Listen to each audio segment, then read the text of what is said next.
आज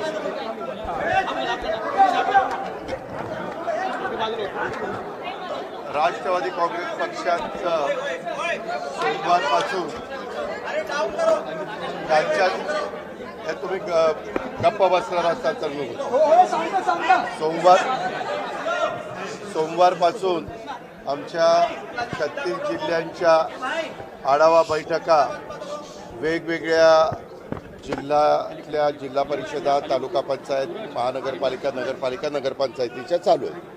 उद्या शेवटचा दिवस आहे. आज सकाळी मी इथं 9 वाजता चालवलो आहे.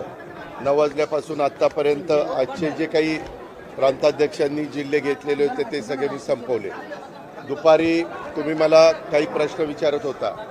मला त्याबद्दल एवढं सांगायचं आहे की जे काही आत्ता TV वेगवेगळ्या चॅनलला चाललेलं आहे त्याबद्दलची पूर्ण माहिती मला काही नाही आहे. माझा त्या गोष्टीशी डायरेक्ट अजित पवार म्हणून दुरान्वयी देखील संबंध नाही. मला 35 वर्ष महाराष्ट्रातली जनता ओळखते.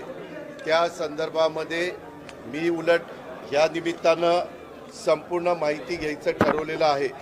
कारण मागे एकदा 3-4 महिन्यापूर्वीची गोष्ट असेल की अशा पद्धतीचं काहीतरी चाललंय असं कानावर आलं. त्यावेळेस मी सांगितलं की असलं काही चुकीचं केलेलं मला चालणार नाही.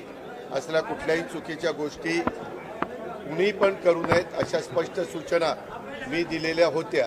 परंतु त्याच्यानंतर परत काय झालं ते काही मला माहिती नाही. परंतु आता चॅनलमध्ये वेगवेगळ्या त्या जमिनीच्या बद्दल बरंच काही सांगितलं जातं.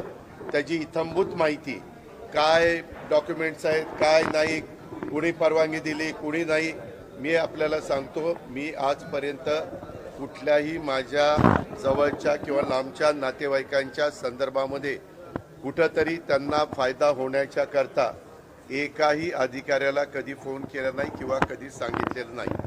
उलट मी या निमित्तानं महाराष्ट्रातल्या जनतेला नाही परंतु उपमुख्यमंत्री म्हणून अधिकारी वर्गांना आणि कर्मचाऱ्यांना सगळ्यांना सांगेन की जर माझ्या नावाचा वापर करून कुणी चुकीचं करत असेल किंवा त्याच्यामध्ये नियमात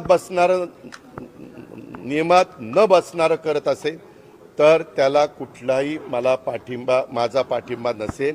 मी फार कायद्याच्या नियमाच्या चौकटीमध्ये राहून काम करणारा कार्यकर्ता आहे हे आपल्याला सगळ्यांना माहिती आहे. आणि त्याच्यामुळं मी आता मला आज कुणीतरी दुपारी मगाशी